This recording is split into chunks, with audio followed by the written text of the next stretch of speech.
America में अवैध प्रवासियों पर सख्ती बरतने के बाद राष्ट्रपति डोनाल्ड ट्रंप की नीतियों का असर अब भारत में भी दिखने लगा है। हाल ही में एक अमेरिकी सैन्य विमान C-17 ने 104 भारतीय नागरिकों को वापस भेजा है जो अवैध रूप से अमेरिका में रह रहे थे।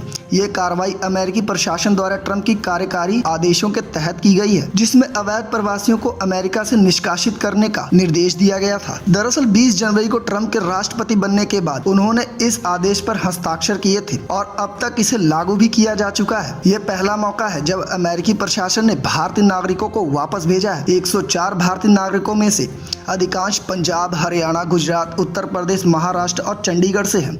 ये लोग अवैध रूप से अमेरिका में रह रहे थे और अब इन्हें वापस भारत भेजा गया है। ये कदम अमेरिकी प्रशासन की बढ़ती सख्ती का हिस्सा है। पिछले 2 हफ्तों में ग्वाटेमाला, पेरू और होंडुरास जैसे देशों के अवैध प्रवासियों को भी अमेरिका से वापस भेजा गया है। भारत ने पहले ही स्पष्ट किया था कि वो उन नागरिकों को वापस लेगा जो बिना वैध दस्तावेजों के अमेरिका में रह रहे हैं या जिन्होंने अमेरिका में निर्धारित अवधि से अधिक समय तक ठहरने की कोशिश की है। विदेश मंत्रालय ने कहा कि वो इन लोगों की राष्ट्रीयता की पुष्टि करने के लिए सभी आवश्यक दस्तावेजों की जाँच करेगा। ये निर्वासन उस समय हुआ जब प्रधानमंत्री नरेंद्र मोदी के अमेरिका दौरे की तारीख लगभग तय हो चुकी है। मोदी 12 या 13 फरवरी को वाशिंगटन की यात्रा कर सकते हैं। इस दौरे को लेकर दोनों देशों के बीच तैयारियां चल रही हैं। कांग्रेस के सांसद राजीव शुक्ला ने इस निर्वासन पर तीखा सवाल उठाया है, जिसमें उन्होंने ये पूछा कि भारत लौटने के बाद इन लोगों का क्या होगा। अमेरिका के होमलैंड सुरक्षा विभाग DHS ने पहले ही ये कह दिया है कि वो अमेरिका के आवर्जन कानूनों को कड़ा करने के लिए प्रतिबद्ध है और अवैध प्रवासियों को वापस भेजने के लिए कड़ी कार्रवाई जारी रखेगा। इन निर्वासन के बाद दोनों देशों के रिश्तों में क्या असर होगा ये देखना दिलचस्प होगा, लेकिन इसने ये स्पष्ट कर दिया है कि ट्रंप प्रशासन अवैध प्रवासियों के खिलाफ कोई नरमी नहीं दिखा रहा है।